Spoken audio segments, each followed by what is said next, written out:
we will move. Where's all of your cohorts tonight? It's open house at Ottawa. Oh, yeah. sorry about that. Not having anybody in high school, I do not know. That was a long time ago. Entertain a presentation from our ACT group. Oh, we're flying along.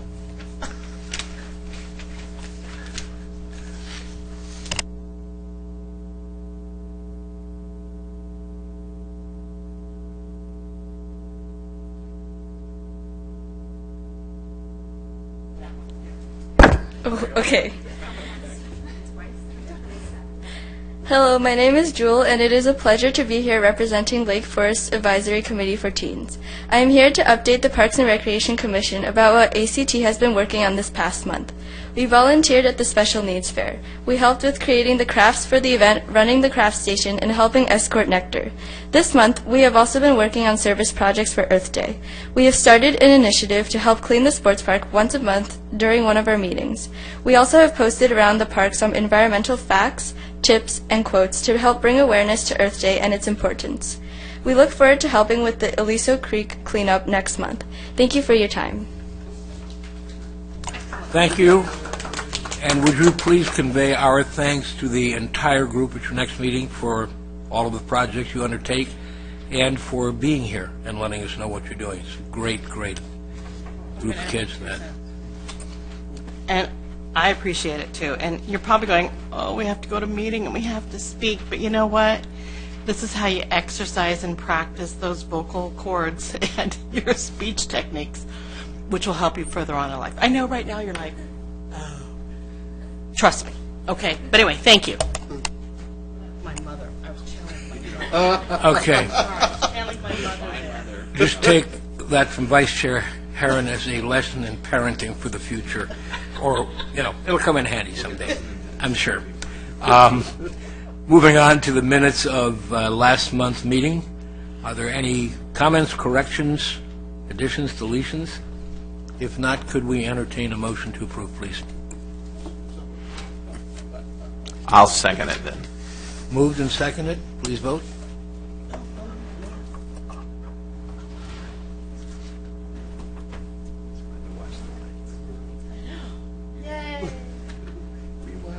Looks like the board is green. Dive, dive. All right.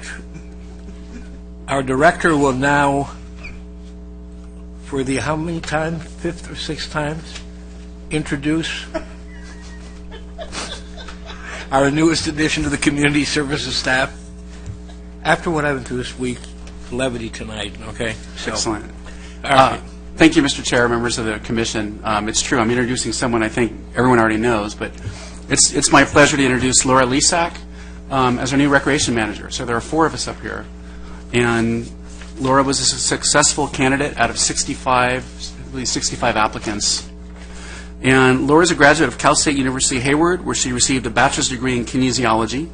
She comes highly recommended from the Saddleback Valley Unified School District, where she was a community services supervisor for 12 years. As a recreation manager for the Community Services Department, Laura is going to oversee pretty much everything in the sports park, that entire division, which includes youth and adult sports, special events, youth and teen programs, and contract classes. She's also going to be the primary contact point for sports user groups and nonprofit organizations. And it's been interesting. I'll tell you the same thing that I announced at the City Council meeting. As I've gone around and introduced Laura to staff, it occurred to me after about the second day that everybody already knows her, which is kind of neat. Everybody knows her. She's very familiar with our community, with our programs, having worked in the school district on the other side of a lot of, with the same kids that we work with. So it's my pleasure to introduce Laura. I just wanted to thank you, and also I'm honored to be a part of your team, so I'm looking forward to inside. If you ever have any questions, feel free to give me a call.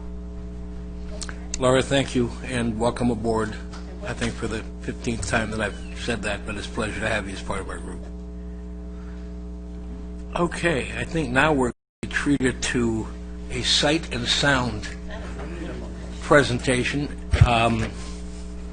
Go ahead and introduce Nick, or is there some words you'd like to say, or Vicki would like to say?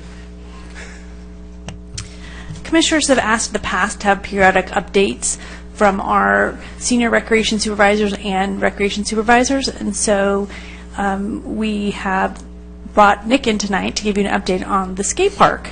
So Nick, and who always is great with his videos and pictures, just note, Nick, because Nick won't tell you this, but every picture in here Nick has taken. Jeez. Thank you very much. Good evening, commissioners. I put together a quick PowerPoint to kind of go over some basics of the skate park in case maybe you didn't know, and go over a few of our recent events and stuff or things that have been going on. So right now, this photo, the skate park was rated one of the top 10 parks to ride before you die by Transworld Skateboard Magazine, which is the most distributed skateboard magazine. It's in just about every country and it's worldwide. And for them to pick our skate park as one of the top 10, that's very cool. So our skate park, as it is right now, it's 62,000 square feet, and we're the largest free public skate park in America, and we are free for residents. So it's kind of a loophole right now, but non-residents, it is $15 for the year, and that is still a steal, if you ask me. Opening day was December 13th, 2003. We're a destination skate park. We have a group of students coming from China this summer to come to our photography camp, and they want to have the chance to immerse into the American culture and English, be able to speak English fluently in a kind of like a non-school environment, which is really cool. We're a very family-friendly atmosphere. We've been rated #1 through OC Family, OC Parenting Magazine. We're often rated #1.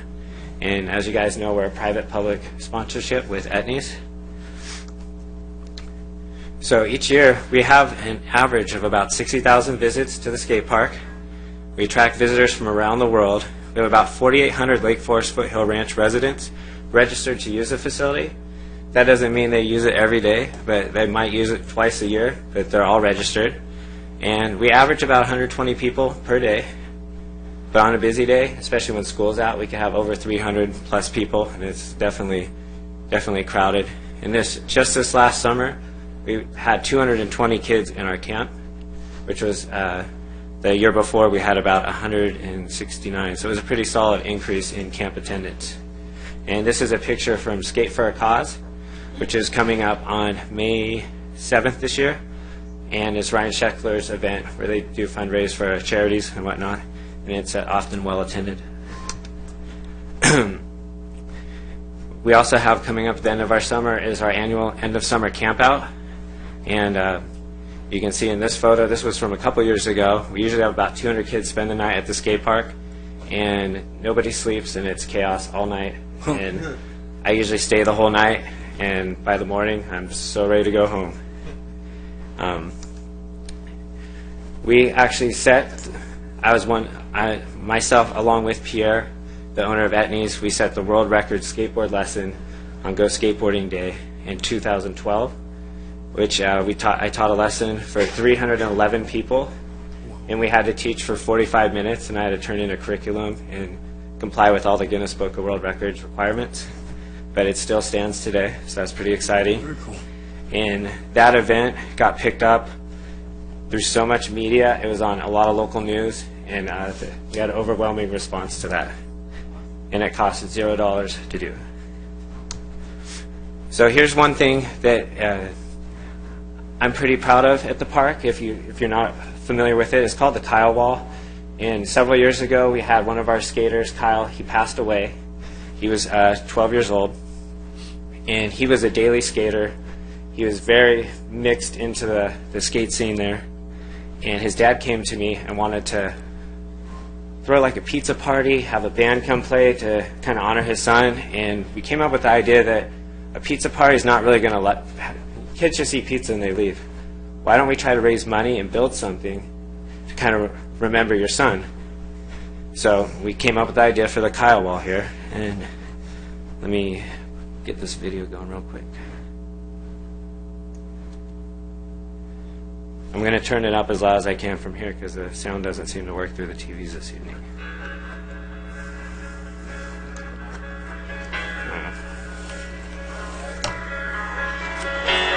There you go. technology. Tyler, you got the car wall. You down? What do you think about the pizza? Good. Excited? Want some ice cream? Yeah. Hold on, it's the video is a little too large for this little computer. It's pretty rad. You stoked? All for Kyle? Yeah. Digging the new spot? Yeah. Miss you, Kyle. I love you, Kyle. Say love you, Kyle. Yeah. Well, it was working before we started. I'll tell you that much. Come on. Digging the new spot? Miss you, Kyle. I love you, Kyle. Say love you, Kyle. Yeah. Love you, Kyle. Hi, Kyle, we miss you. Love you, Kyle. Rest in peace, Kyle. I miss you, brother. Kyle, I miss you. I love you. Yo for Kyle, man.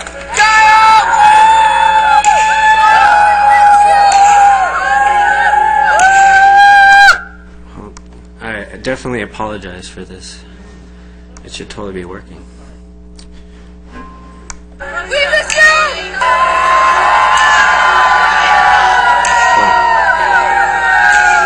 Let's hear everybody. All right, well, you know what? I will email you guys a link to a YouTube video of it so you can watch it on a computer that is quick enough to get it going. All right, so apologize for that. Hopefully my next video works, otherwise it's just run for the hills, right? Okay, so the Kyle Wall. In essence, 400 people came out for the event, and kids brought change from their house. We raised a bunch of money, and we built it. His favorite color was black, so that's why the concrete color is black. And it was just really awesome. And all his friends still skate at the park, and they have the ability to just go skate and hit that feature, and it's almost like they're saying hi to their buddy, kind of thing. So it's really nice. So skate park events and programs. We have a pretty cool after-school skate club that's grown over the last 13 years.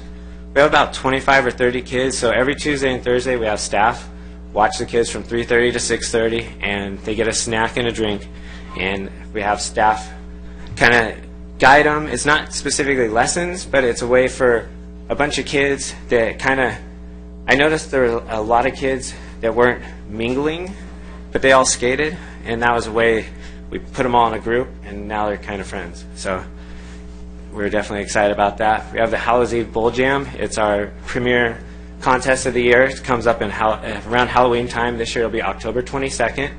All the kids dress up in costumes. We have pretty non-PC bands. I mean, they're very clean, but it's all heavy metal and punk rock. Bands are playing right next to the bowl, and it's really amazing skateboarding, and it's definitely a good time. This summer, we have an intense amount of summer skate camps. We have, I believe, 11 weeks of summer skate camps. We have a photography camp and a videography camp. We have the overnight camp out coming up.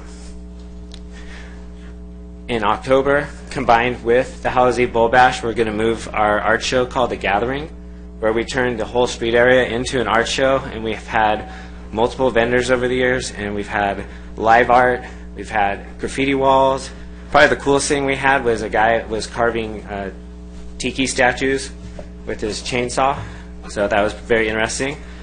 On the right, you can see Andrew Miller. He was a resident of Lake Forest, and he won the highest cradle carve in a contest, and you can see how upside down he is. It's pretty ridiculous. Nick, I have a question for you. Yes. Didn't Andrew Miller want to work at the skate park? He applied, Oh. but then he had to go on a skate trip, and then he never came. And then he became pro. Okay. Yeah. I want to So- clarify that. He established a good ethic that I was able to allow him to go on this trip, and we all worked out fine. So this year we also have our Etnies Excellent Egg Hunt and Festival of Colors, which is it's an unbelievable event that's growing. I can't even explain how crazy it was this year. We had probably over 1,000 people show up. We had a line from the park down to the signal. We had to turn a bunch of people away because it was just unsafe. And I only did 2 posts on Facebook, which is surreal to me. So cross your fingers. See if this one works.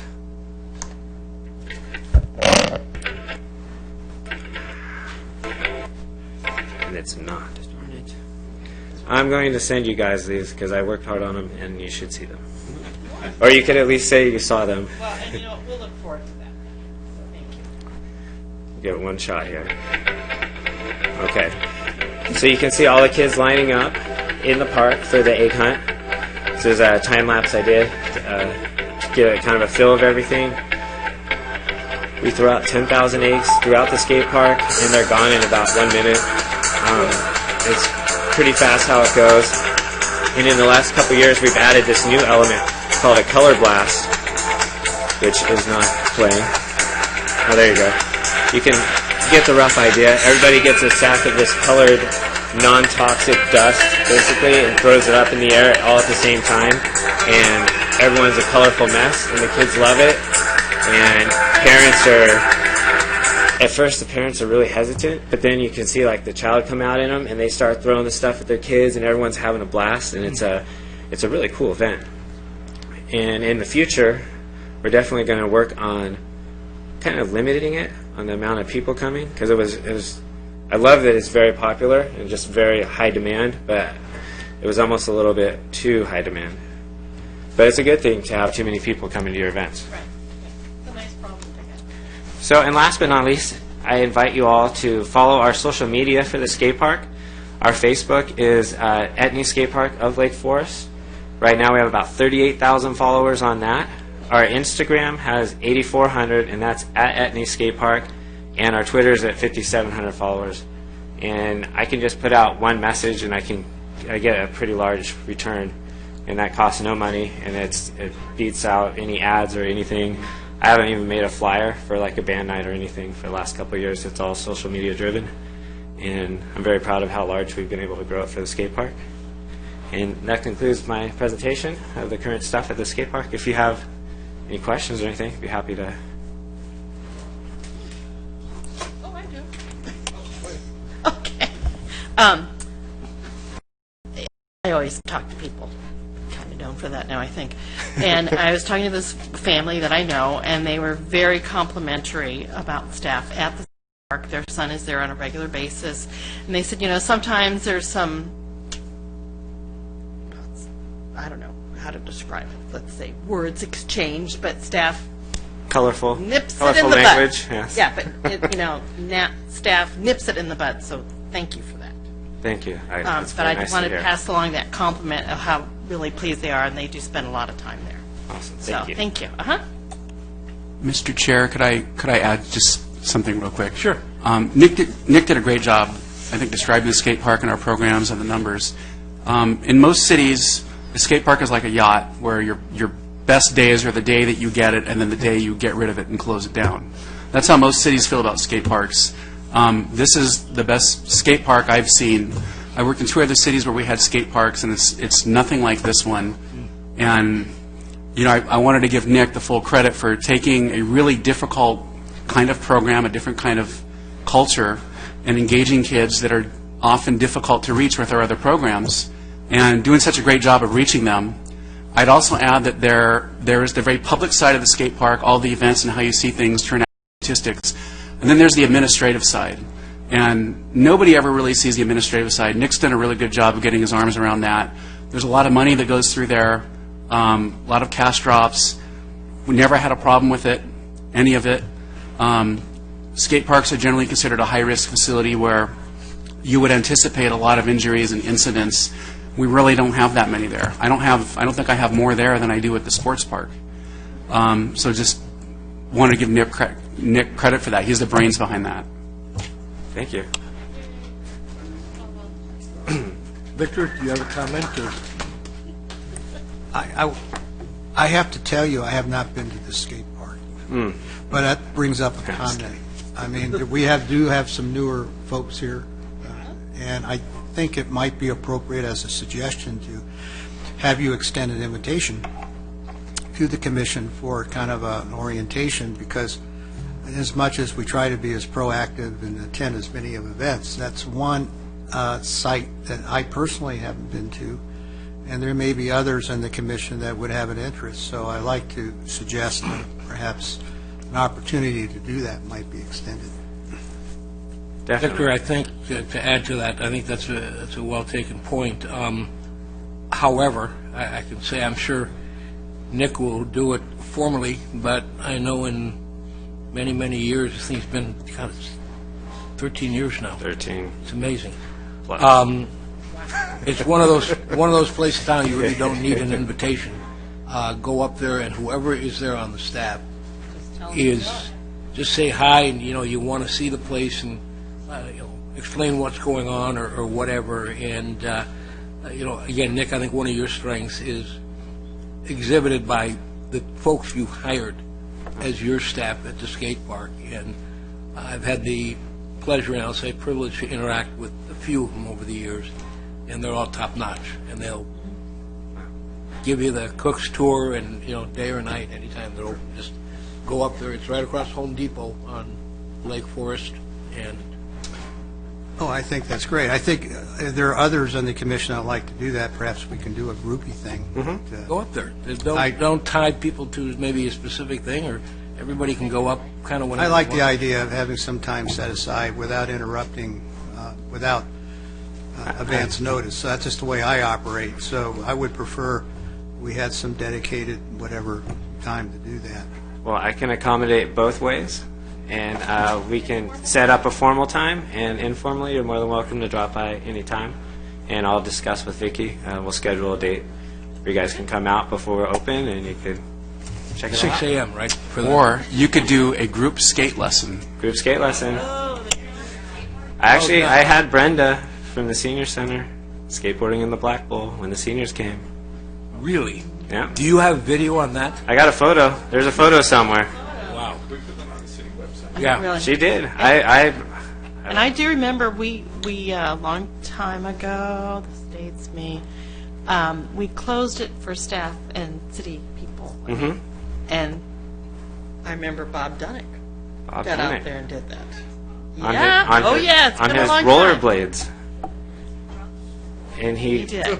he was Yeah.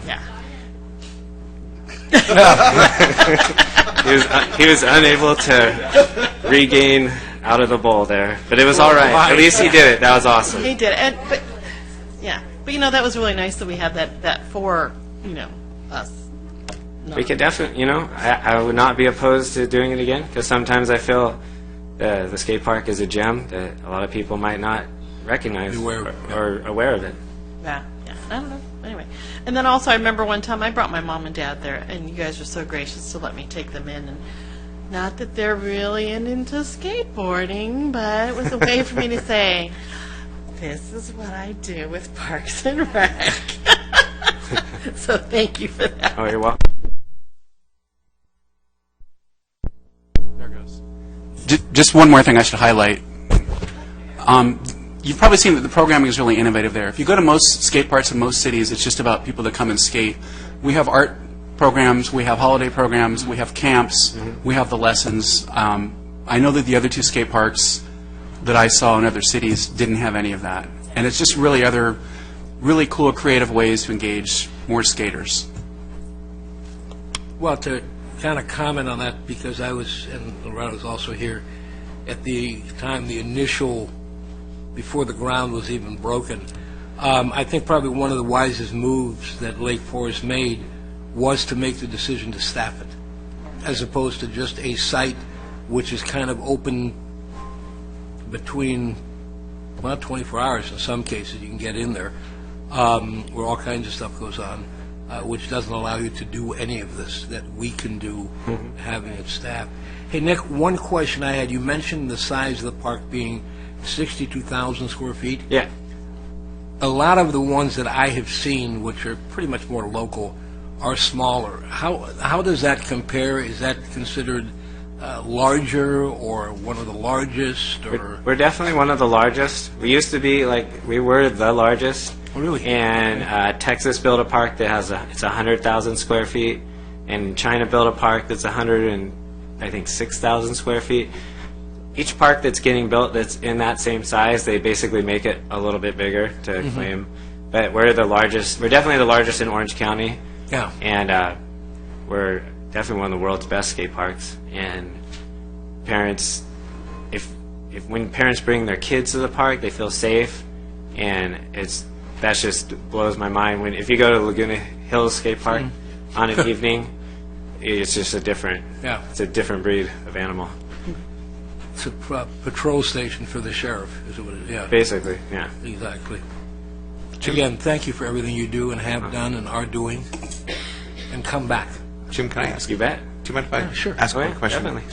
So, I've seen a lot, and it's interesting today with kind of the X game kind of sports coming out and about, right? And so even at some of the conferences we've been to, we've seen alternative activities like whether it's the BMX bike ranges, right, or the like I skate on a longboard because I'm old, and It's all right. but they have trails for those. And so could we support a program? I mean, we'd have to go to council and bring it up, but this is such a great template, if you will, to look at other kind of parks like that, right? Because I think your point about that this is a population of kids that's kind of ignored in a lot of cities, I think, right? And they just kind of go do their own thing. And like we have I don't know if there's other opportunities like that to look at. And so I don't know if you have any thoughts on that, and you don't have to come up with it off the top of your head, but I mean, have we thought about that, or is that? Well, I know we've thought about multi-use in the skate park, and currently with the insurance, Right. how it plays out, it's basically the skateboards and roller skates and rollerblades right now. Right. But other parks in town, Sure. I feel there's definitely different groups of kids who could use all kinds of. Well, even like you do, like the BMX park, for example, right? And because I think what you've done is you've set the model for it with the skate park, but the way we've staffed it, the way we've controlled it, and had events there, it makes it just kind of an interesting concept, right? And so I don't know where we have to look at a park, but it's just kind of an interesting thought that I've been thinking about since I've seen some of these alternative park ideas, and boy, it just seems like you've done it right. You guys have all done it right at the skate park, and so it seems like that's the model to maybe pursue at some point or look into. So, but anyway, but great job. I mean, we go over there, and it's just really cool. So the kids love it. So thank you. Thank you very much. Well, all right. Well, thank you all for all your kind words. You guys are making my cheeks turn red over here. Good. But thank you very much. Good, and, thank you. I look forward to coming back again. And congratulations, Laura. All right. Our next agenda item is in regards to the modification or addition, if everyone would like to call it, to the recommended fee schedule dealing with meeting room facilities at the sports park. Laura, Good is that evening. your item? Or? It's going to be my item, yes, Okay. it is. Good evening. I have the pleasure to discuss with you the modifications to the fee schedule. Back on July 16, 2015, the Parks and Recreation Commission approved these fees for various programs at the sports park, including open gym, adult basketball and volleyball, sports tournaments, and the Etnies skate park. The Commission's fee recommendations would be presented to the City Council on May 17th for consideration. Before the Commission's recommendations for program fees are considered by the City Council, the Community Services Department is requesting that the Parks and Rec Commission approve a new fee to allow local businesses to be able to use the meeting rooms at the Lake Forest Sports Park and Recreation Center. Upon the Commission's recommendation to establish a fee for corporate use of the meeting rooms, the City Council will be asked to approve the fee at its meeting on May 17th. With the opening of the Sports Park and Recreation Center, the staff has received various inquiries from local businesses regarding the use of rentals for that facility. Similarly, the City Council has not approved a meeting room fee for local businesses to use the rooms for corporate meetings.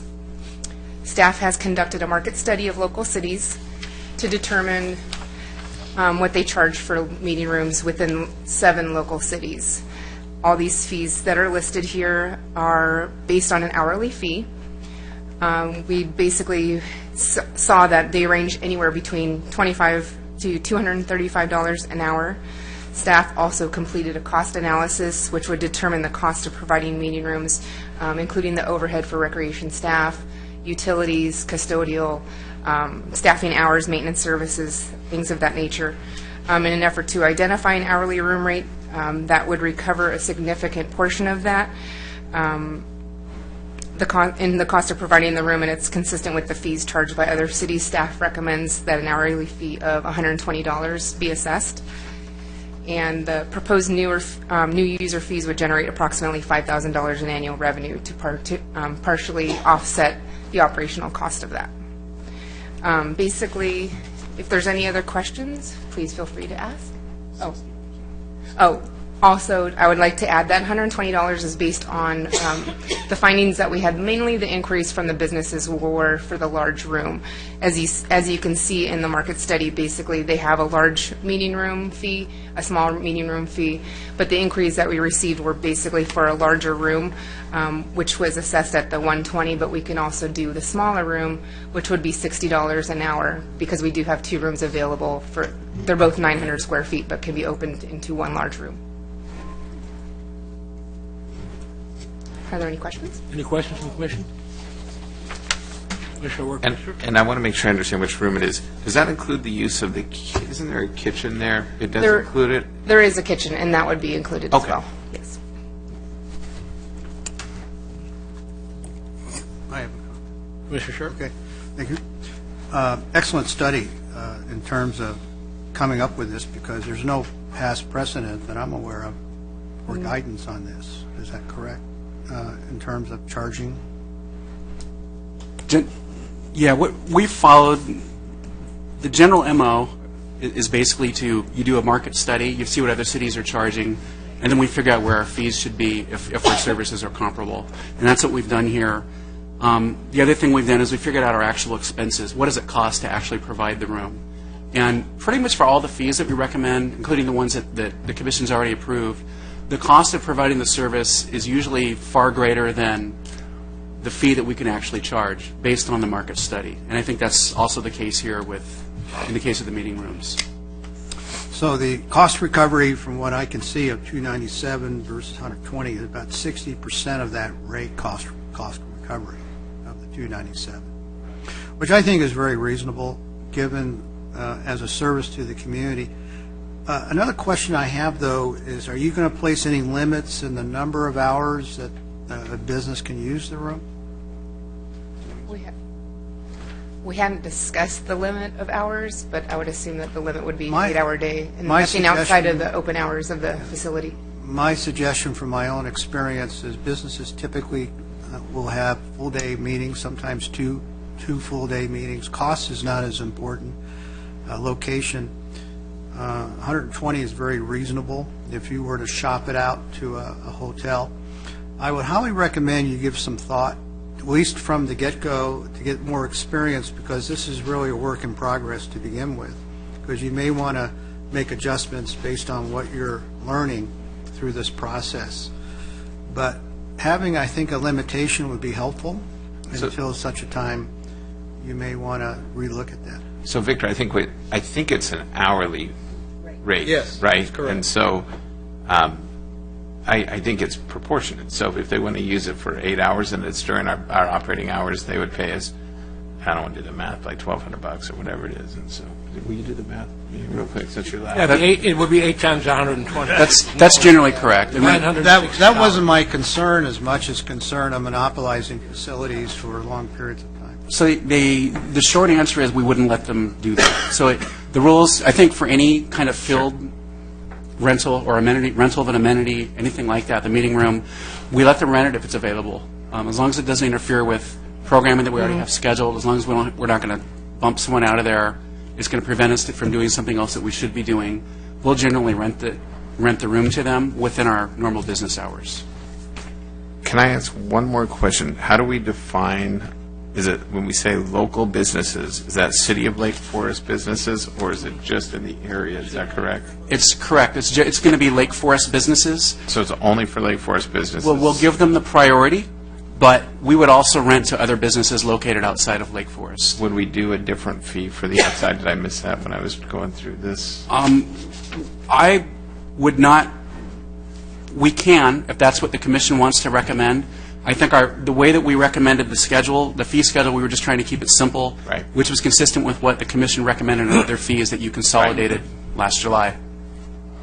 Okay. I think that may come up with council. They may want to give, it's a hot topic, and they may want to recommend that we give it to Lake Forest businesses at a reduced rate. I have a feeling that may come up, just so we may want to just have a back plan of saying, okay, well, if that's the case, we can tear it down or do something. But I think that would be all I can think of. But it looks great. I think it's a reasonable price. I think to Victor's point, we certainly don't want somebody coming in and monopolizing it all the time, but I think it's a fair rate. I think I hope people use it. It's a great facility, and I hate for it not to be used. So perfect. Thank you. This begs another point of clarification. What has been the availability up to now of these rooms? I mean, are they underutilized, or are they utilized most of the time? Is there openings, time slots? I would generally say there are openings or time slots because we have not allowed businesses to use the rooms up to this point. We generally we have an old policy that we've been using that allows our sports user groups, because they're nonprofit organizations, they can use the rooms for free. Some of them do, some of them don't. We've had a couple of other nonprofits where we've allowed them to use it. I think there was a group that had a chili cook-off recently. I forget which group that was. 4-H, right. I think we let the Kiwanis Club in there to use it. Girl Scouts, Boy Scouts, yeah. So it's something that we try to make available to the nonprofits because they serve the youth of the community. But there's still room. There's still time slots where it's available. It's a case-by-case basis. As long as they want to use the room where it doesn't interfere with any programming or something else, then we'll generally accommodate that. I was just going to clarify on the programming to bring to the attention that we program out 6 months ahead. So we're already now planning into the fall and into the winter. So the time slots for our city programs are already taken. So they'd be looking at what was open, and there would be availability, but they're not going to bump. A business wouldn't be bumping our programs because we're planning so far out ahead.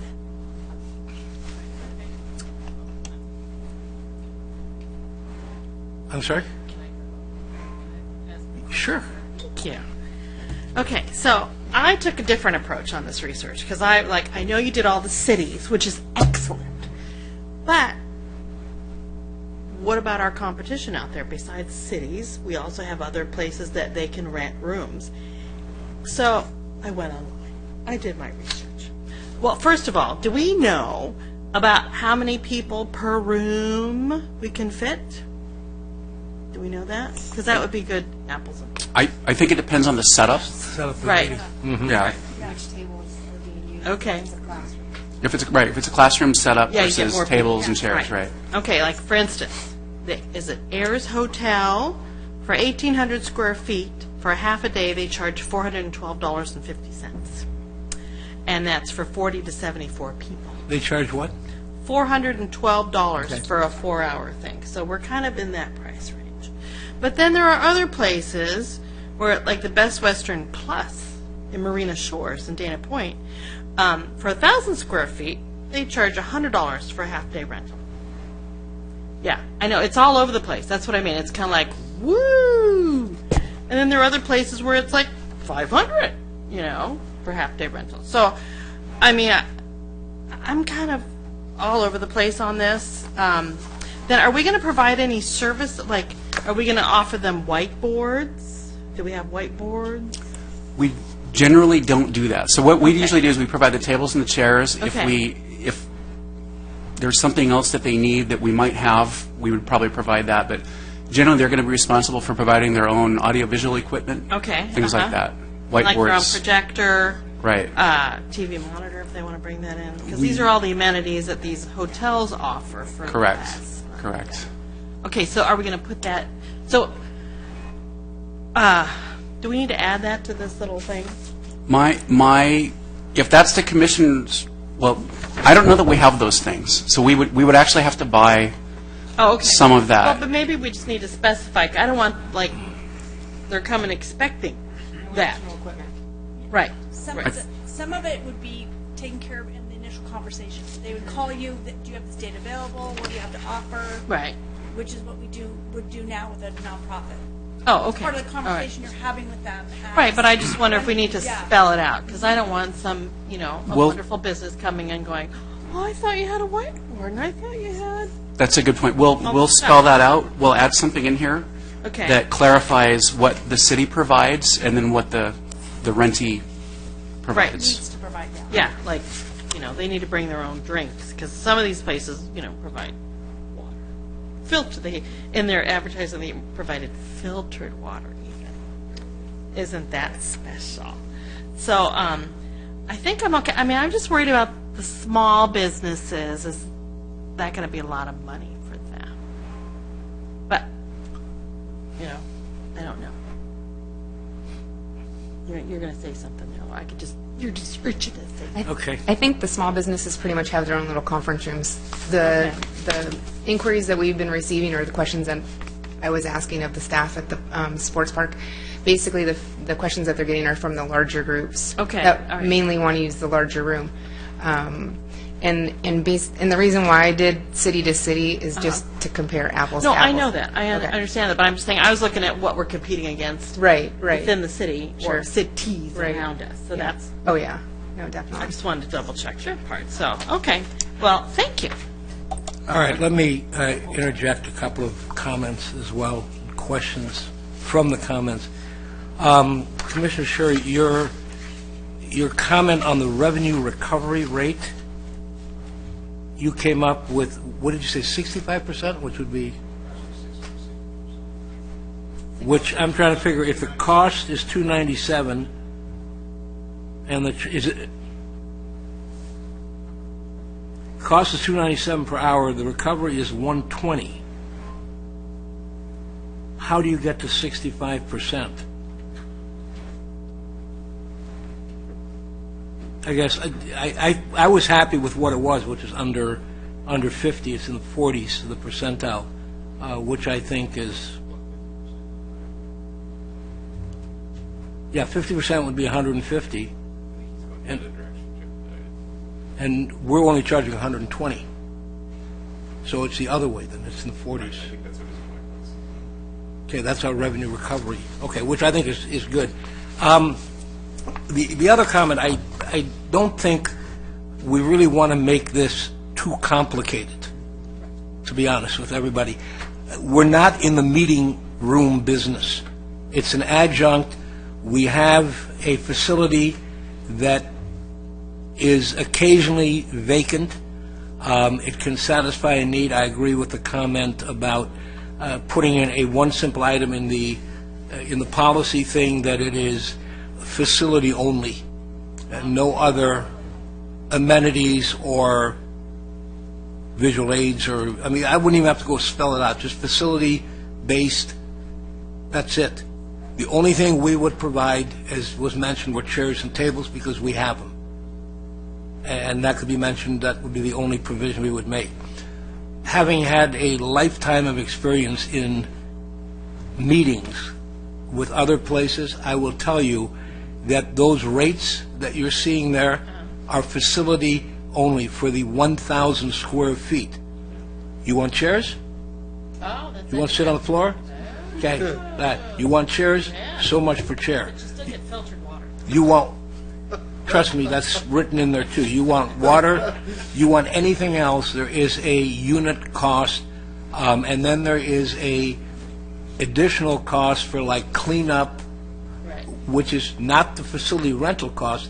That's a small print, which Small print. takes away. Showing it. So, yeah, I think, we can go kind of crazy. Where do we fall? The way I looked at what the study was here, in comparing it with some of the other facilities, too, that you did, put a copy of a check in this city report. It's great, writing checks. And you look at, come on, hands, please work. You look at comparative facilities like Laguna Hills, Mission Viejo, and Newport Beach and Irvine. Those facilities are newer, and I would say if you looked at and visited every one of them, you would see you'd have A, B, and C, let's say. These are all in the A or high B, as is our facility, which is an A. And I think compared to those rates, we're perfect. I don't think we have to worry about matching Garden Grove, let's say, because that does not include over their police escort or anything like that. Laguna Niguel, I know it's very small, and they're getting to, the community center stage as a city themselves. So I think this was a great validation of that rate. I think also a good point in the policies was that there is wiggle room in there. There's latitude, which is given to our director to make decisions for the best of the community use and the best of the facility use. So I think we're covered there, and I think we can do that. And my feeling, honestly, if there was a business and they wanted it for 7 hours and it didn't conflict with anything else, and to one time a year because they would have some kind of management meeting or workshops or something like that, give it to them. Why not? I mean, if they wanted it every week, it's maybe a different story, unless we want to have more revenue recovery because it's just not being used. We can look at that down the road. But I just think make it simple. We have a rate. We have certain hours it's open from. You can use it during that time. That date works. No, that date doesn't work. And then we go with the list of policies and just keep it simple. And that makes it simple also, I think, when presenting it to the council, to just look at it and say that it's simple. I think the issue there may be not necessarily Lake Forest and out of Lake Forest or neighborhood type thing, but I know from some previous discussions there was an issue of, do we want to charge any fees for anything? That's something that I honestly believe we should be doing. There should be some revenue recovery to the facilities that we're making available to our residents and to, mainly these will be Lake Forest companies, not necessarily residents. So that's going to be either a win or a loss from that standpoint. But I think overall, good report, good presented to them with what, other cities are doing, that we're not out of line. And, I mean, somewhere along the line, I think our council needs to realize that there is a cost to doing business also, and that this is a, very positive one. Commissioner Scher, you have your hand on the mic. I'm very satisfied of the discussion, and quite frankly, I think being that it's a precedent-established type of an approach, that it certainly be reviewed by staff as far as tweaking it. If everyone's in agreement, we're ready for a motion. Just a second. He had one more comment. Just a quick question. As far as priority for Lake Forest businesses first, how would that work? Is it just still a first come, first serve, but if someone else has it but Lake Forest wants it, then they get it over them? Or is it only open up to a certain point and then it's open to everyone? That's a great question. It's really first come, first serve. The only time I could really imagine having to select a Lake Forest business over a non-Lake Forest business is if two businesses request the same room at the same time, which probably doesn't happen very often. Okay, so as soon as they put in the application, it's accepted, and it's okay. Exactly. I think also in relation to that point, there was something in there, I think it was in the first part, with the when you could or should reserve, that to me kind of answered that question as far as, it was a 90-day and a 45-day. The 45 days. Right. That, again, and to some extent, it has to be first come, first served, because otherwise you get into a, Johnny-come-lately game that everybody waits. So, but I think that was kind of covered as well. But it is a good point that if people maybe just put that in there, that is a first come, first served with priority given to Lake Forest businesses. Any other discussion on this? Do we need to make a motion to approve or just receive and file, or? I recommend that the commission approve a motion to accept staff's recommendation for a fee of $120 for the large room and $60 for the small room, an hourly fee. I so move. I'll second. And can we also just add into that a couple of the other verbiage things that have been mentioned? That actually doesn't need to be included in the motion, but we'll make sure that those get it in there. Absolutely, yeah, into the Facility costs. guidelines. And when it goes to council, it'll be complete and Correct. get it back. Okay. Moved and seconded that per Commissioner Scher, I won't read all the words again. So let us cast our votes on that.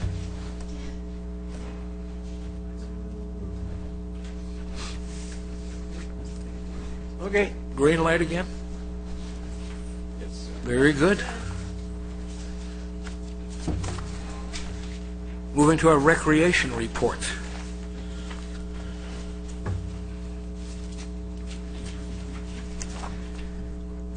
I'm going to go ahead and start. And we had a wonderful month of March. Back starting with Bunny Blast, I'm going to be reviewing that. Bunny Blast in an Egg Wonderland, once again, a fabulous event. We had over 4,000 participants that came to partake in the event. It was a wonderful day for all members of everybody's family. They had tons of activities. In fact, there in the line, every activity. I was hoping to find a shorter line, but fortunately, the success of it continued throughout the whole park, and everybody was really enjoying themselves. It was spread throughout the whole park, very well designed and organized, and again, I saw you there, Jim, partaking as well. But again, it was just a wonderful event. It was prior to my start date, but being familiar with it from the school district, it's not something that I can miss. I've been coming to the event for years now. I wanted to see how everything's going, and again, it's just such a wonderful thing to see the people of the community enjoying themselves. The next thing I would like to discuss in review is Kids Factory. Kids Factory program from the Saddleback Valley Unified School District, another successful month that they had. Having such activities during the minimum week. This year, minimum week fell into March, so they have to get a little bit more creative with the activities that they're doing to provide for a longer day for those kids for those 6 days. It runs Monday through the following Monday, so it makes for a long day for both the kids and the staff. They had special activities such as carnival, crafts, scavenger hunts, and raffles. Throughout the rest of the month, they participated in various games as well. But again, a very, very exciting time for them. The kids enjoy coming to Kids Factory during that week because it gives them something to do other than going home on those long days as well. Thank you. My highlights for the month, I only just actually have one highlight. A new class that we've started with the seniors, the Color Me Calm class. We've hopped on the coloring craze, as you would say, and we had 7 seniors start in the first class and continue to have a growth in that program as well. They really, really enjoy it. When I brought it up to the staff to start that class about 6 months ago, they looked at me like, "You are crazy," more than normal. But it's been a really enjoyable class for staff as well. I did want to highlight a couple other items that are back in the stats page.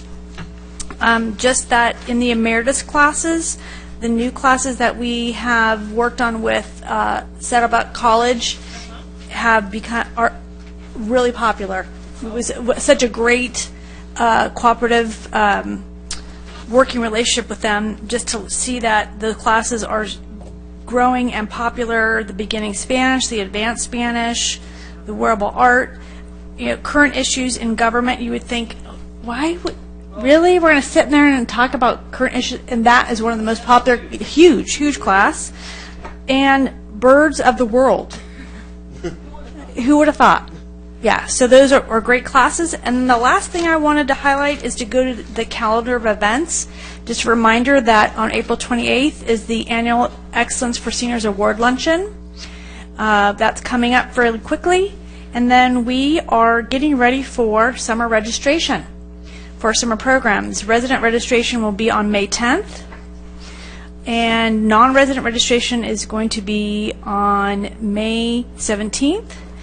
Lastly is May 21st is an open house at the sports park, and also that is going to be combined with the annual El Toro High School band concert. So put those on your calendar. That's my report. Thank you very much. Any? Please. I know. Okay, I know. Anyway, on the Color Me Calm. What? I know, really. I had firsthand experience of this because I spent a lot of time in the hospital recently. Yes. My sister-in-law brought an entire huge bag of all these coloring. Yeah. And all this stuff, and we were in the waiting room coloring. And it was fun. Now, do they use colored pencils or gel pens when they do? They have colored pencils. They're like, the pencils are like a cream pencil. Ooh. Yeah, so our plan is to, at some point in time, do a mini art show. Oh, that would be So they'll be able to fantastic. display them Yeah, that would to be other great. people. That would As we're planning to do with some of the other emeritus classes that are art-based, we're going to be having a kind of a mini art show with the works that they've done. Oh, that's fantastic. I know one of my suggestions for the new senior center is that we are able at some point to display some of our artwork from the seniors. Right, exactly.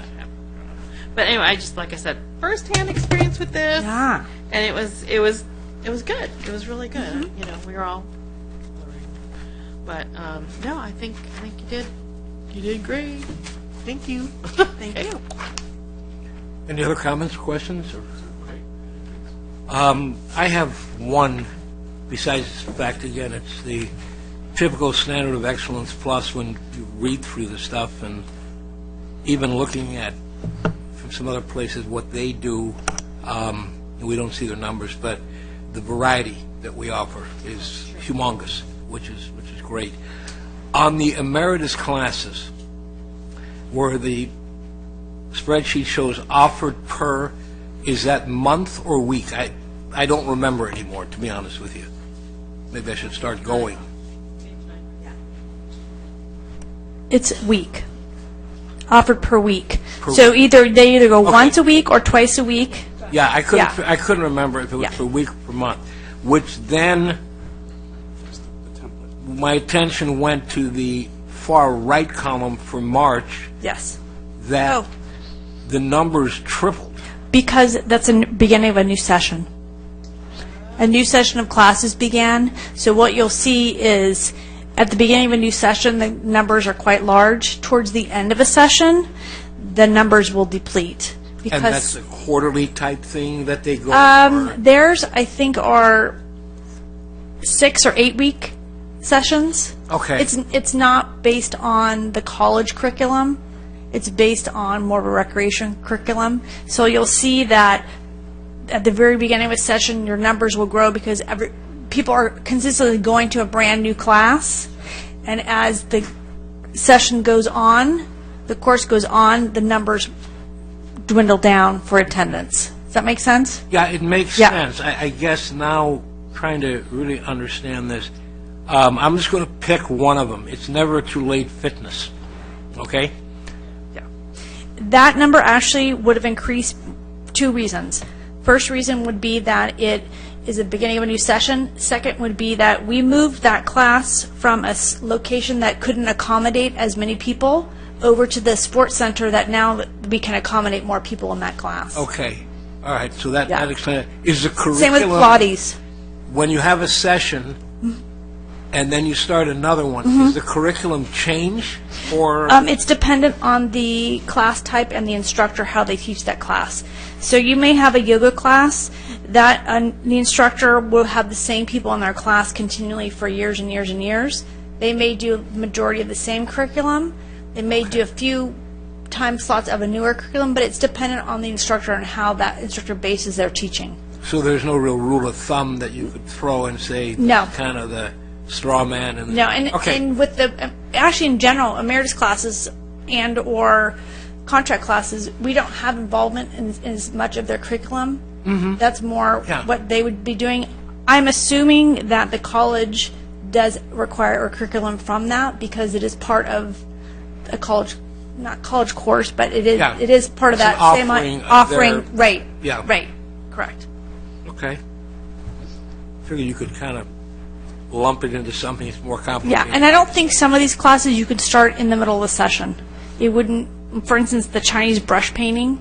From what I can tell, they do work on a project that starts from the beginning and moves through the process to the end of the session. That's how they complete it, so you couldn't start in the very beginning. I mean, you couldn't start in the middle. And the same with the it's the beading class. They're making one necklace Project. that they're adding onto each week. And you could see people maybe getting frustrated and dropping out. Yeah, exactly. Right. Or Okay. or something comes up in their life and they're no Yeah, longer able to understand. attend. Understand. Okay. No, it just helps to understand Yeah. what we're doing. And again, remembering some of them that have been offered and are no longer on the list, it's nice to see that there is a variance and Yes. change and some new things coming up. No, great, again, great report. Numbers that we should be very, very proud of. Thank you. Thank you.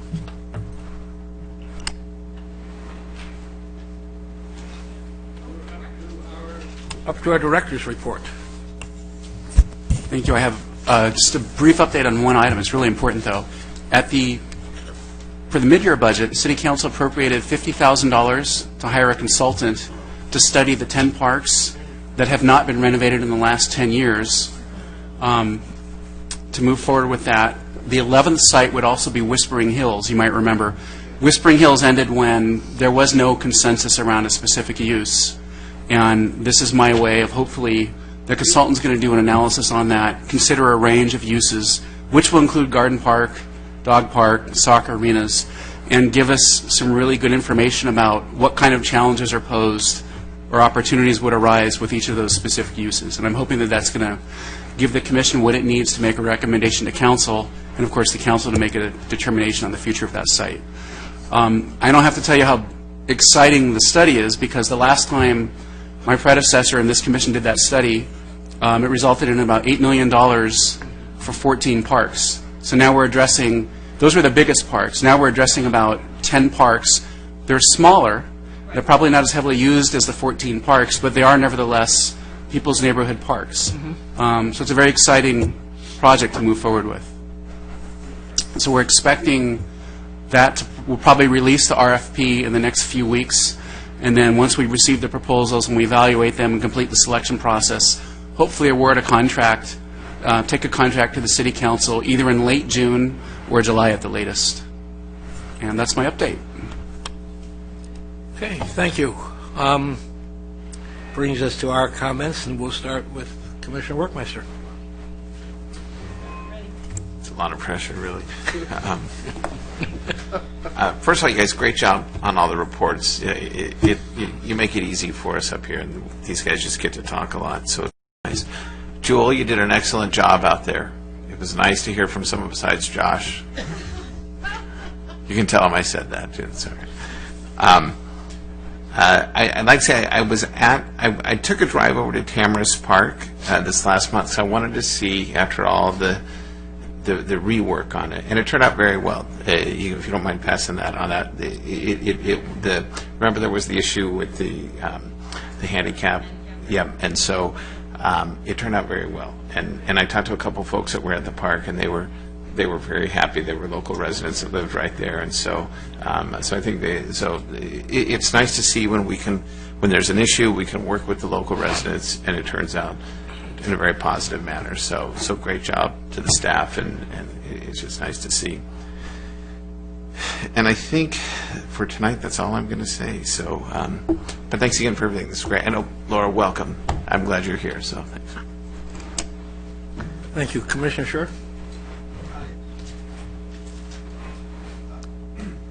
First, I was early at the Pet Expo, which was excellent from at the early beginnings, because I had decided to get there early when my time slot was available. And despite the success, I believe it was a co-sponsored account between the county and from the city. Given that, although I feel strongly that as far as the vendors that were there, should be selected from the city of Lake Forest rather than outside the city, since one of the pizza vendors, I only talked to one of them, was from Laguna Hills. My feeling is every effort should be made to give our local businesses opportunities to be part of our activities, but draw it from the City of Lake Forest businesses. Now, there may be reasons because of the co-sponsorship with the county, but I believe that can be negotiated if we do this again in those type of situations where we can, since we're spending our labor, time, and expense as well, that we stand in a good position to influence that. So as a suggestion for future. The other couple comments, I'm very comfortable with the cost recovery. I believe very strongly in cost recovery, but to balance it with reasonableness with our residents. And I like the direction that we're going on this for future endeavors where we may want to relook at our cost recovery. Maybe we want to sharpen our pencil based on what we're seeing, since it's kind of a work in progress as well. Thirdly, one of the good things is that we're so successful in many of our larger events based on attendance. And it's going to continue to be successful because we are going to be attracting quite a number of folks outside the city to participate in these events, because once they have experienced the events, they'll come back. And a lot of repeat business. If you were to analyze the groups that are participating in our events, I wouldn't be surprised you'll see a lot of them are repeaters in most cases, which is understandable. But there lies a trap there, because one of the areas that I wanted to bring up is capacity control and its effect on quality of the events that you have, because we are being faced with our own success as being a problem, meaning that we need to take a hard look at what point are we oversubscribing our events, number one, and number two, what effects is it having on the quality of the experience, whether it be long lines, crowding, or whatever the case may be, which is not a reflection of the conduct of the account. It's just a reflection that we are becoming very successful. The Disneyland syndrome, as I call it, where all of a sudden we got longer lines, we have overcapacity, going beyond our ability to manage it. And rather than getting ourselves in a defensive mode, I'd like to highly recommend that you take a look at a what-if scenario. Ask questions like, at what point do we need to pull back and take a hard look at the balance between quality and capacity of attendance? Thirdly, does that mean that we increase pricing? Well, not necessarily, because if someone wants to come, regardless of the cost, they will pay it in most cases. I think there's more to it than that. Dino Days has been very successful. Our other special events will continue to be very successful. We're increasing double-digit attendance every year. And there lies one of my concerns where we need to take a hard look from a perspective of managing those events to make sure that the quality of experience is there for all elements of the citizens, from families who have small children to seniors to middle-aged folks. So to try to get that balance. And those are the extent of my comments. Thank you. Commissioner Barras. No comments tonight. I do have a question, though. Last year, since we plan out the event so far in advance, do we have a date yet for when we're going to be doing this summer's park tour like we did last year, where we went to like 4 different parks, and it was for like the whole community, it wasn't just us. Park Safari. Yeah, Park Safari. We haven't discussed that. That probably will be happening in the fall. Okay. In the fall or spring. Summer tends to be a little bit too toasty. Okay. Yeah. But we'll let you know as soon as we get that scheduled. Excellent, thank you. And Laura, nice to meet you. I look forward to learning a lot from you. And that's the end of my comments. Thank you. Vice Chair Herron. Ooh, vice chair, so important. I know, very fancy. All right, well, thank you. So, I was busy. I came to a lot of stuff. So I went to Bunny Blast, which was awesome. I also did the Civic Center workshop on that Saturday. I'm sorry there weren't more people there. I mean, anyway, I'm going to try to round up all those neighbors to come with me. Pet Expo at the sports park, wow. There was this one little dog that kept jumping up, like, come on and get me. Anyway, it was huge success. I thought so. Came to the Special Needs Resource Fair. I mean, I know we had to reschedule it in here, but I think it was great, and it was so nice to see all of you people there coming and helping out doing the crafts. I thought that was really nice. And I'm glad to see the firemen were there. I enjoyed talking to them. I was telling them how South San Francisco does a fishing trip with their firemen, and they're like, whoa, okay, we're game, you know. Like, yeah, if you want to pay for a week down in Mexico, we're like, no. I know, but it was so cute. They're like, yeah, we're ready,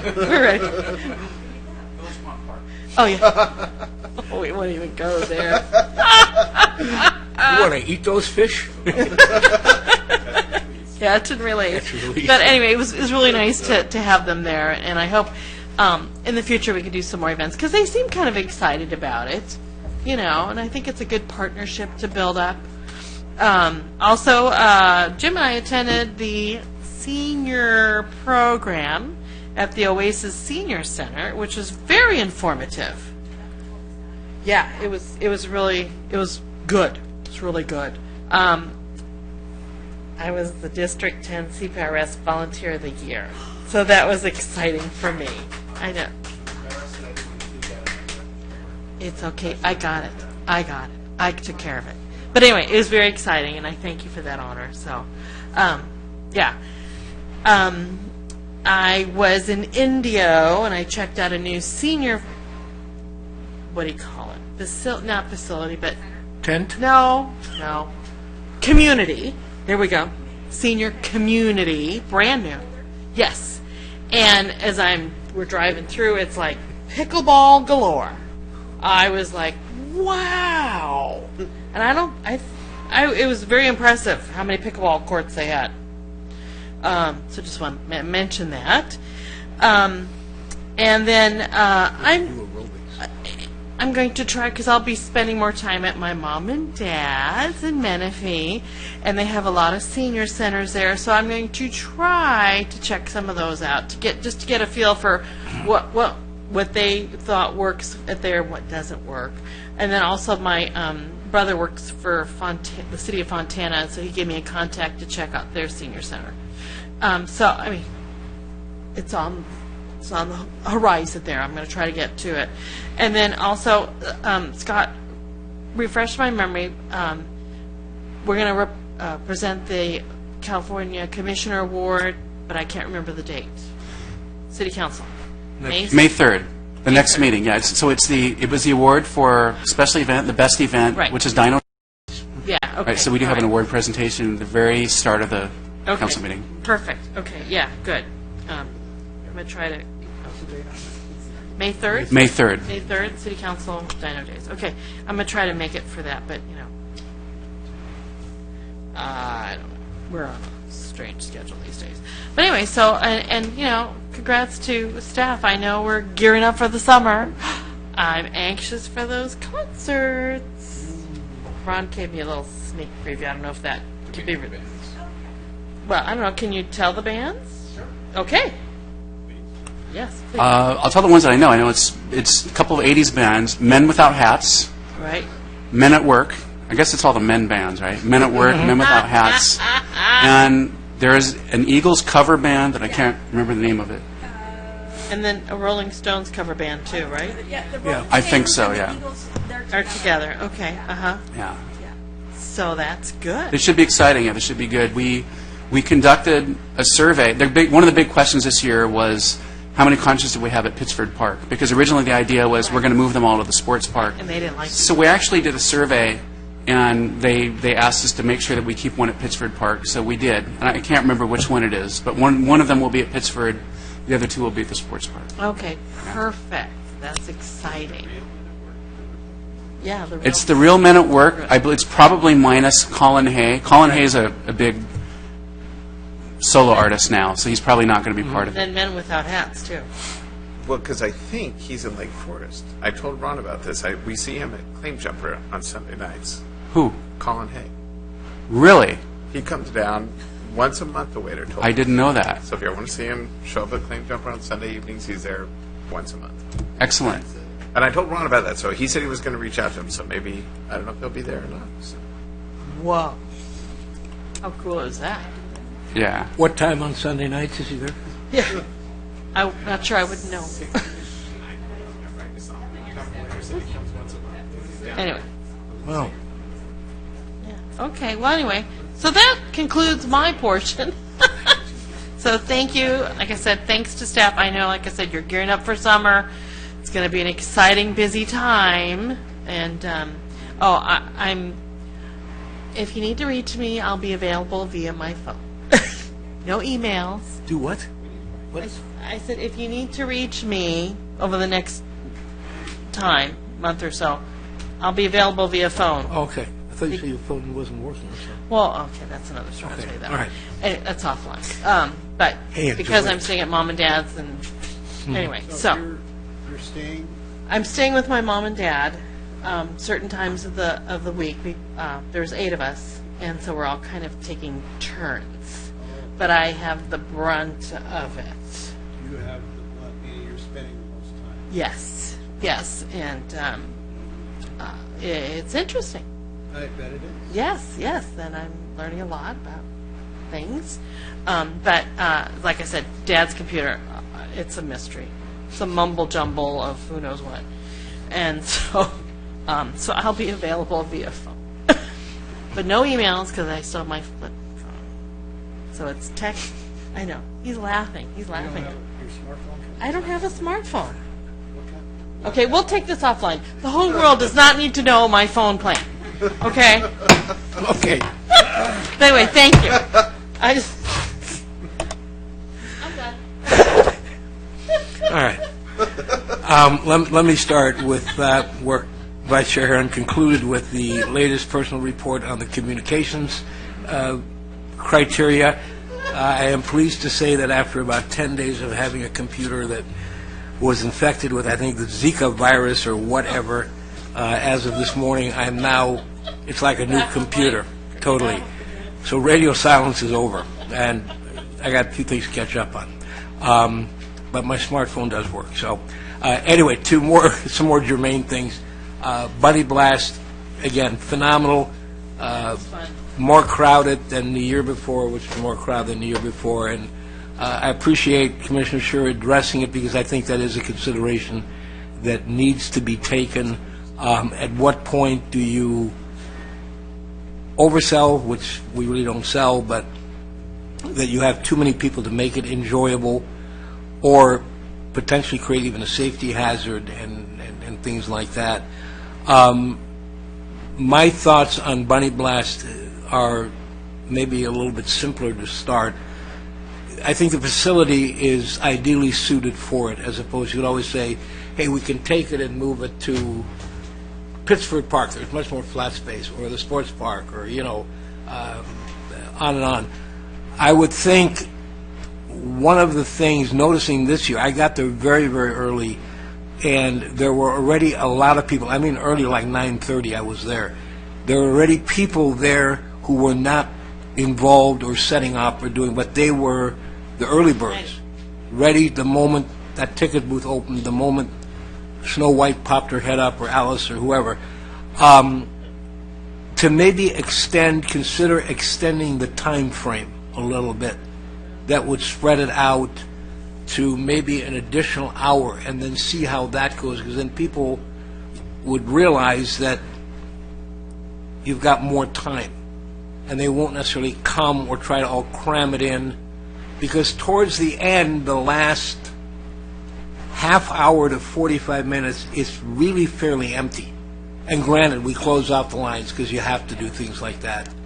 But I think maybe, with another hour, I know there's been some talk of doing it on 2 days or whatever, which would be a duplication of expense, as opposed to maybe a 20% additional expense some staffing, because I'm sure a lot of the other things that are brought in there, that additional hour will not make that much of a difference from a costing standpoint, like the entertainment stuff, on and on. So something maybe to put in thinking caps, but I think it is, worthwhile addressing to do. And Dino Days could be down the road something similar, because again, it is a confined time frame. It's already 2 days, which is great. It was a smaller facility than that, and we could still cater to more people and make it a little bit more comfortable. But once again, a phenomenal event. I wanted to briefly comment on the leadership lunch that we had, which was very, very well done. A little bit of a different speaker than we normally have had at these over the, how many years? 15, 16 that we've gone to them. We wound up having, for those who weren't there, the executive officer of the 1st Law Enforcement Battalion, who was the speaker.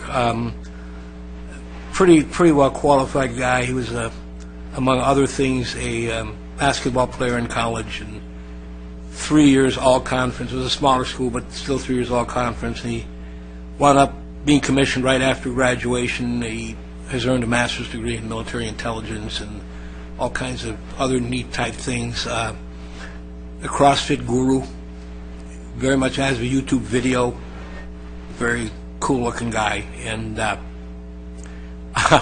somebody asked me, was he married? And I had to report, yes, he was. And his wife, it's not Mrs. Andalonis, it's also Major Andalonis. She's a military lawyer. So he was pretty well received. The one thing I've noticed, and I told Stephanie I would kind of chat with her, our attendance seems to be going down at this compared to the last few years. The overall attendance at that event is less, and it keeps getting less. And again, maybe there's some reasons why it's happening, but I think also there's ways maybe to look at it. Touching on Pet Expo, I will give Victor the credit for being smarter, because I came when it was warmer, and you missed the heat. So, yes, it was a fun event. I think to kind of maybe address some of your comments, I think the partnership was a county event, and we were the host of it from a standpoint of here's a space where the county event will be held. I know we had at a meeting ago, maybe 2 ago now, a preliminary kind of conversation or discussion, very preliminary, on doing this ourselves as well. Then maybe I was on Patch or something, I read something that consideration should be given to repeating what we've done. I agree 100% that we'd like to give the opportunity to our businesses, and we have a lot of vets and a lot of, for a city our size, rescues and animal-connected industry in Lake Forest, which I think if you go with the county, you're going to lose that control. I just think they have their specific interests, so I think we would have to make a decision. Do we want to do our own, or do we, I'm sorry? Well, again, all I'm saying is it's something that I feel is somewhere on the table to look at combining it. I would like to recommend that we consider doing our own. I don't know who it, may, I don't want to use the word offend, or may look at it that way, but does that have merit, or should we have that plan B that says, okay, if we partner with them, then here are some stipulations?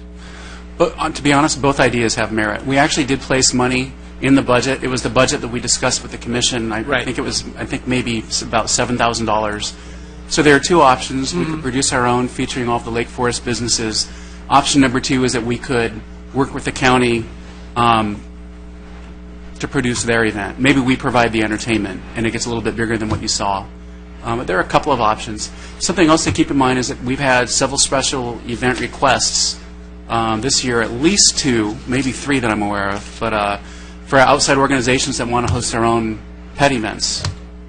And so they're doing that on their own in the parks, through the special event permit process. Mm-hmm.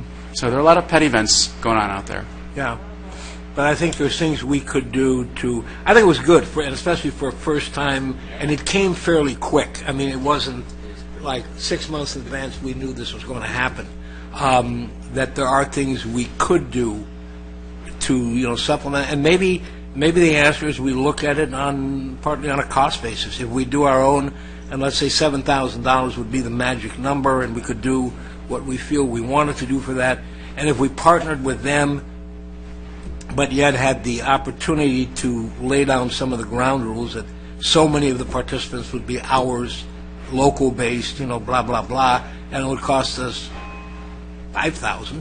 Well, we got $2,000 to do something else with. And I'm not adverse. I'm not trying to say I'm adverse to doing it with them, but that was one of the things I was looking for the locals, and they just really weren't there. But okay, that makes sense to it.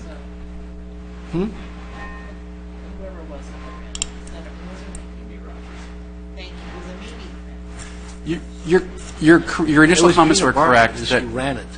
I don't know who Mimi is. But the extent of our partnership is that we provided the facility, we waived the fee.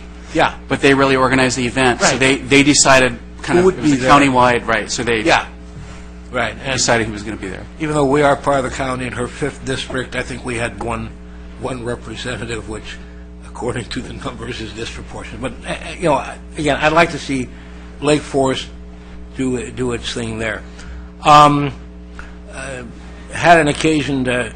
It was scheduled for me to stop by the senior lunch on 4/7. It was Wear Red Angels Day, and I am consistently amazed by any time these theme events take place, how many of the seniors are participatory. It's not just, you have some like that up there, which was part of it, and you had them in jerseys and hats and all kinds of things, and of course the Angels are 6 and 10 right now. What else is new? It's like every year. Start slow and do whatever. Special Needs Resource Event, I think, in retrospect, it was a better deal that we had it inside. It worked better. It was more of a sense of, call it camaraderie. I think it was for the first time especially great. I've got some things that I will keyboard and send to staff, some thoughts from talking to most of the exhibitors. And the point I'll make for everybody was amazing to me how many of the exhibitors did not know a lot about the other people who were in the room, even though they're all in the same business with the same client base. It's like, I didn't know this existed, or whatever. So I think that might have been good from that standpoint, that they were in here and they could get to talk to each other, on and on and on. But again, it's a start for more and better. We had a get-together, again, 25th anniversary, just 2 events coming, the softball in June and the golf in July. And then we had a get-together this past Monday for nonprofit groups that want to participate in the carnival event, which was pretty well attended. There were some good ideas, people what they wanted to do. There was one individual who kept harping that he wanted to do certain things, and I finally explained to him, well, those are already taken, Can I do that still? No, there's somebody doing it. But again, a good, interesting turnout, and the social media was for a lot of them the way they found out about it. So again, kudos to social media. Our senior seminar in Newport Beach was very, very interesting. I have a ton of pictures to send of the center, which I'm curious. The center is, the footprint of the buildings is 36,000 square feet. So I guess the council chambers will have to be shrunk so we can have something similar and all that other stuff. But it was a very interesting seminar. The topics covered and the reach of things, and also the reach of things that Newport Beach does, which again are all relative. It's issues of money, it's issues of community involvement in it, but the main thing is they have a center. And that's kind of what drives it, which would be hard to do. We'll have that in a couple of years. It would be hard to do with what we have now, to get all that community involvement and input for something that is a multi-purpose room, as opposed to, to include a gym that, top notch with trainers and, and things like that. And interestingly enough, Vicki, and you probably know this, the Oasis Center, no bingo allowed. They do not do bingo because they look at that as they had a term of it, a sign of sedentary decrepancy or something like that. And that was very nice to hear. But again, very worthwhile going to, and some things that we could learn from. Comment on the coloring in your report, the senior coloring, the art show, again, things with the senior center got me to thinking about maybe something a little bit more permanent than just an exhibit. I know we remember, I can't remember, Vicki, how long have you been here? Is it 10? 13. Okay. The butterfly? Yes. Remember the butterfly, and then the butterfly flew away in the middle of the night? Yes, probably was illegally placed somewhere and somebody scooped it up in a car and drove off with it. But that might be something to consider. There would be a long-term project, but if something could maybe be designed for the opening, not necessarily a 600-pound butterfly, but... Are we talking about more towards a public art project that would be based on, or are you talking about art that would be going inside the center itself? Or both? It would be kind of a combination of both, but maybe it would be something in the senior center designed, built, if that's the right word, by seniors. Oh, yeah. No, that's a great idea. And that's something that could keep them occupied. It wouldn't be something that's done overnight. Yeah, that it'd be a project they'd be working on. I know in Mission Viejo, their mosaics that they have, they have mosaic bears that was a public art project that will be there. They're on their trail system. That will be there. In the tiles. Will be there for quite some time. Yes. That could be something. I just saw the butterfly and all the hoopla that went, and then it disappeared. So, There's the small one's still upstairs. I know. It's in captivity. The small one is in there, but the big one's out flying away free. So, again, a thought. A couple of requests, the 10 parks that are on our list to be reviewed, could we get a list of those? Would that be possible? Would appreciate that. Give it a little look-see on that. Again, I want to, even in his absentia, thank Nick for coming here, and I think bringing all the seniors, the Act One, faithful one still remains. It's not a council meeting where you're here till 11:30 at night or so. We're almost done. Thank you again for being here.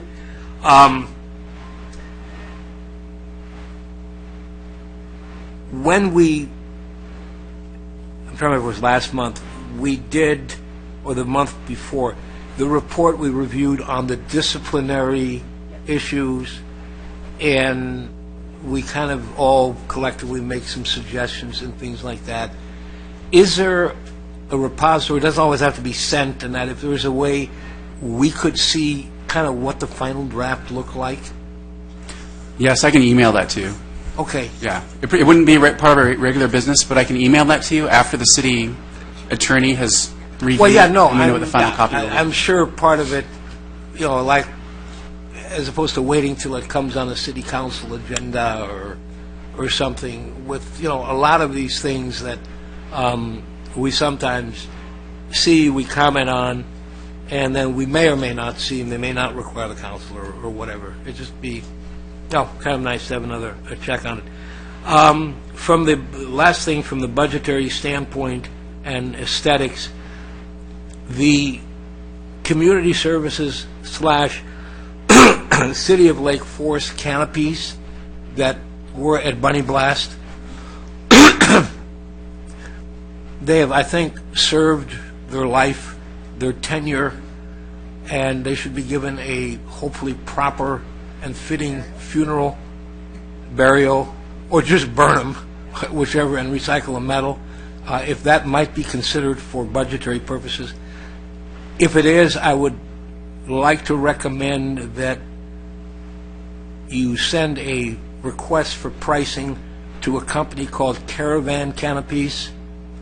They, I think, are in Torrance, is where their corporate and factory is.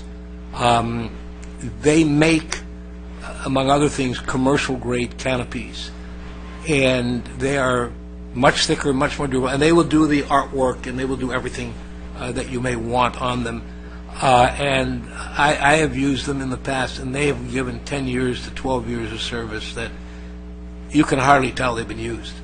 And they're that durable, as opposed to the Easy Ups and that they have. Easy Up has a more expensive line, but the ones that people typically buy, they just don't last. They're not made to, especially when they're schlepped and hauled around. It would look, I think, a little better. So it's just, a thought for consideration. And I think what's the old saying? Your 3 minutes are up, and I think I far exceeded that. And I want to thank you, and if there is nothing else to come before us, I'd entertain a motion, please, for adjournment. Motion. Second. Do you want us to vote, Carol, or no? Okay. Thank you. We stand adjourned.